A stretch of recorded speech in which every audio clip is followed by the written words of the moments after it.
धुंध, कोहरा और धुआं, एक परिचय। नमस्ते दोस्तों, आज हम बात करेंगे धुंध, कोहरा और धुएं के बारे में। ये तीनों ही हमारे आसपास दिखते हैं, लेकिन इनमें बहुत अंतर होता है। धुंध हवा में मौजूद धूल, धुएं और गंदगी की वजह से होती है, जबकि कोहरा पानी की छोटी छोटी बूंदों से बनता है। धुआं किसी भी चीज के जलने से निकलता है। आगे हम इन तीनों के बारे में और जानेंगे कि ये कैसे बनते हैं और हम पर क्या असर डालते हैं। धुंध क्या है? धुंध एक ऐसा प्राकृतिक या मानव निर्मित घटना है जो हमारे वातावरण को प्रभावित करती है। धुंध हवा में मौजूद धूल, धुएं और गंदगी का मिश्रण होता है जो दूर तक दिखाई देता है। यह मिश्रण हवा की गुणवत्ता को खराब करता है और हमारे स्वास्थ्य पर नकारात्मक प्रभाव डालता है। इससे हवा खराब होती है और सांस लेने में दिक्कत हो सकती है। धुंध के कारण फेफड़ों में जलन, खांसी और अन्य श्वसन समस्याएं हो सकती हैं। विशेष रूप से बच्चों, बुजुर्गों और अस्थमा के मरीजों के लिए यह स्थिति और भी खतरनाक हो सकती है। धुंध तब बनती है जब हवा में मौजूद नमी, धूल और गंदगी के साथ मिल जाती है। यह प्रक्रिया तब होती है जब वातावरण में नमी का स्तर बढ़ जाता है और धूल के कणों के साथ मिलकर धुंध का निर्माण होता है। यह अक्सर सर्दियों में दिखती है जब हवा में नमी ज्यादा होती है और गंदगी जल्दी से नहीं फैल पाती है। सर्दियों के मौसम में तापमान कम होने के कारण हवा में नमी का स्तर बढ़ जाता है, जिससे धुंध का निर्माण होता है। धुंध से सांस लेने में तकलीफ, आंखों में जलन और एलर्जी हो सकती है। धुंध के कारण आंखों में जलन, नाक में खुजली और गले में खराश जैसी समस्याएं भी हो सकती है। यह स्थिति उन लोगों के लिए और भी गंभीर हो सकती है जो पहले से ही एलर्जी या श्वसन समस्याओं से पीड़ित हैं। इससे देखने में भी दिक्कत होती है, जिससे एक्सीडेंट का खतरा बढ़ जाता है। धुंध के कारण दृश्यता कम हो जाती है, जिससे सड़क दुर्घटनाओं का खतरा बढ़ जाता है। वाहन चालकों को धुंध के दौरान विशेष सावधानी बरतनी चाहिए और धीमी गति से गाड़ी चलानी चाहिए ताकि दुर्घटनाओं से बचा जा सके। कोहरा क्या है? कोहरा एक प्राकृतिक घटना है जो अक्सर सर्दियों के मौसम में देखी जाती है। कोहरा पानी की छोटी छोटी बूंदों से बना होता है जो हवा में तैरती रहती है। यह बूंदें इतनी छोटी होती हैं कि वे हवा में तैरती रहती हैं और एक धुंधली परत बना देती है। यह जमीन के पास बनता है और देखने में दिक्कत करता है। कोहरे के कारण दृश्यता बहुत कम हो जाती है, जिससे सड़क पर चलना या गाड़ी चलाना मुश्किल हो जाता है। कोहरा तब बनता है जब हवा में नमी ठंडी चीज के संपर्क में आती है। जब हवा में मौजूद नमी ठंडी सतहों के संपर्क में आती है तो वह संघनित होकर कोहरे का रूप ले लेती है। यह अक्सर सुबह के समय दिखता है जब जमीन ठंडी होती है और हवा में नमी ज्यादा होती है। सुबह के समय जब तापमान कम होता है और हवा में नमी अधिक होती है तो कोहरा बनना आम बात है। कोहरे में देखना मुश्किल होता है, जिससे गाड़ी चलाना या हवाई जहाज उड़ाना मुश्किल हो जाता है। कोहरे के कारण दृश्यता कम हो जाती है, जिससे ड्राइवरों और पायलटों को अपने मार्ग को देखने में कठिनाई होती है। घने कोहरे में सड़क और हवाई यात्रा करना खतरनाक हो सकता है। कोहरे के कारण दुर्घटनाओं का खतरा बढ़ जाता है, इसलिए कोहरे के समय यात्रा करते समय विशेष सावधानी बरतनी चाहिए। कोहरा न केवल यात्रा के लिए बल्कि दैनिक जीवन के अन्य कार्यों के लिए भी चुनौतीपूर्ण हो सकता है। लोग कोहरे में चलते समय रास्ता भटक सकते हैं या किसी वस्तु से टकरा सकते हैं। हालांकि जैसे जैसे दिन चढ़ता है और सूरज की गर्मी बढ़ती है, कोहरा धीरे धीरे छंटने लगता है। सूरज की किरणें कोहरे की बूंदों को वाष्पित कर देती है, जिससे दृश्यता में सुधार होता है। मौसम विज्ञानियों के अनुसार कोहरे का निर्माण कई कारकों पर निर्भर करता है, जैसे तापमान, नमी और हवा की गति। वे कोहरे की भविष्यवाणी करने के लिए विभिन्न उपकरणों और तकनीकों का उपयोग करते हैं। शहरों में भी कोहरा एक आम दृश्य है, खासकर सर्दियों के महीनों में। कोहरे के कारण शहर की इमारतें और सड़कें धुंधली दिखाई देती हैं। कुछ लोग कोहरे के मौसम का आनंद भी लेते हैं और इसे एक रोमांटिक और रहस्यमय माहौल के रूप में देखते हैं। धुआं क्या है? धुआं एक ऐसा पदार्थ है जो किसी भी चीज के जलने से उत्पन्न होता है।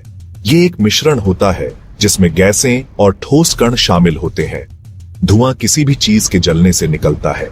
जब लकड़ी, कोयला, प्लास्टिक या अन्य सामग्री जलती है तो यह धुआं उत्पन्न करती है। यह जलने की प्रक्रिया में उत्पन्न होने वाले रासायनिक प्रतिक्रियाओं का परिणाम होता है। इसमें खराब गैसेस और छोटे छोटे कण होते हैं जो हमारे लिए हानिकारक होते हैं।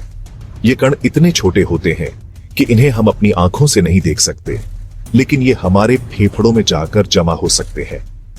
धुआं लकड़ी, कोयला, प्लास्टिक या किसी भी चीज के जलने से निकल सकता है। जब ये पदार्थ जलते हैं तो वे विभिन्न प्रकार की गैसें और कण उत्पन्न करते हैं जो हवा में मिल जाते हैं। इसमें कार्बन मोनोऑक्साइड, सल्फर डाइऑक्साइड और नाइट्रोजन डाइऑक्साइड जैसी खराब गैसेस होती है। ये गैसें हमारे स्वास्थ्य के लिए बहुत हानिकारक होती है और वायु प्रदूषण का मुख्य कारण बनती है। धुएं में सांस लेने से सांस लेने में तकलीफ, खांसी, सीने में जकड़न और आंखों में जलन हो सकती है। यह विशेष रूप से उन लोगों के लिए खतरनाक है जो पहले से ही सांस की बीमारियों से पीड़ित हैं। लंबे समय तक धुएं में रहने से फेफड़ों का कैंसर और दिल की बीमारी भी हो सकती है। धुएं में मौजूद हानिकारक तत्व हमारे शरीर में धीरे धीरे जमा होते रहते हैं और समय के साथ गंभीर स्वास्थ्य समस्याओं का कारण बन सकते हैं। इसीलिए यह बहुत महत्वपूर्ण है कि हम धुएं के संपर्क से बचें और अपने पर्यावरण को स्वच्छ और सुरक्षित रखें। स्वच्छ हवा में सांस लेना हमारे स्वास्थ्य के लिए अत्यंत आवश्यक है। हम सभी को मिलकर प्रयास करना चाहिए कि हम अपने वातावरण को प्रदूषित न करें और धुएं के स्रोतों को कम करें। यह न केवल हमारे लिए बल्कि आने वाली पीढ़ियों के लिए भी महत्वपूर्ण है। धुंध, कोहरा और धुआं। एक तुलना। धुंध, कोहरा और धुआं तीनों ही हमारे लिए हानिकारक हैं, लेकिन इनके बनने का कारण और इनका असर अलग अलग होता है।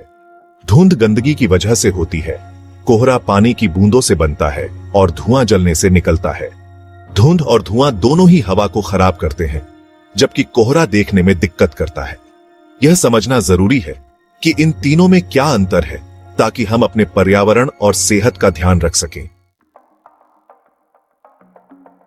धुंध, कोहरा और धुआं के कुछ उदाहरण। धुंध का उदाहरण दिल्ली में सर्दियों में देखने को मिलता है जब हवा बहुत प्रदूषित होती है और दृश्यता कम हो जाती है। कोहरे का उदाहरण सुबह के समय नदी या तालाब के पास देखने को मिलता है जब हवा में नमी ज्यादा होती है और पानी ठंडा होता है। धुएं का उदाहरण जंगल की आग या किसी फैक्ट्री की चिमनी से निकलने वाला धुआं है जो हवा को प्रदूषित करता है। धुंध का पर्यावरण पर बुरा असर पड़ता है। यह हवा को खराब करती है जिससे सांस लेने में तकलीफ, आंखों में जलन और दूसरी बीमारियां हो सकती हैं। धुंध पेड़ पौधों के लिए भी हानिकारक होती है। इससे उनका खाना बनाने का तरीका बिगड़ता है जिससे उनकी ग्रोथ पर असर पड़ता है। धुंध को कम करने के लिए हमें हवा को साफ रखना होगा। हमें गाड़ियों का कम से कम इस्तेमाल करना चाहिए और फैक्ट्रियों से निकलने वाले धुएं को कम करना चाहिए। कोहरे का पर्यावरण पर मिला-जुला असर पड़ता है। एक तरफ यह पेड़ पौधों के लिए अच्छा होता है क्योंकि यह हवा में नमी बढ़ाता है। दूसरी तरफ कोहरा देखने में दिक्कत करता है जिससे एक्सीडेंट का खतरा बढ़ जाता है। घने कोहरे में हवाई जहाज उड़ाना भी मुश्किल होता है। कोहरे से बचने के लिए हमें सावधान रहना चाहिए। गाड़ी चलाते समय हमें धीरे चलना चाहिए और हेडलाइट जलाकर चलना चाहिए। धुएं का पर्यावरण पर बहुत बुरा असर पड़ता है। यह हवा को बहुत ज्यादा खराब करता है और कई गंभीर बीमारियों का कारण बन सकता है। धुआं दुनिया का तापमान भी बढ़ाता है। इसमें मौजूद कार्बन डाइऑक्साइड और दूसरी गैसेस पृथ्वी के तापमान को बढ़ाती है। धुएं को कम करने के लिए हमें जंगलों को कटने से बचाना होगा और पेट्रोल, डीजल जैसे ईंधन का कम से कम इस्तेमाल करना होगा। हमें सूरज और हवा जैसी साफ ऊर्जा का इस्तेमाल करना होगा। धुंध, कोहरा और धुआं तीनों ही हमारे पर्यावरण और सेहत के लिए हानिकारक हो सकते हैं। इनके बीच के अंतर को समझना हमारे लिए जरूरी है ताकि हम सावधान रहें और इनके बुरे असर से खुद को और अपने पर्यावरण को बचा सकें। हमें हवा को साफ रखने के लिए कदम उठाने चाहिए और अपने पर्यावरण की रक्षा करनी चाहिए। याद रखें, एक स्वस्थ पर्यावरण ही एक स्वस्थ जीवन की कुंजी है।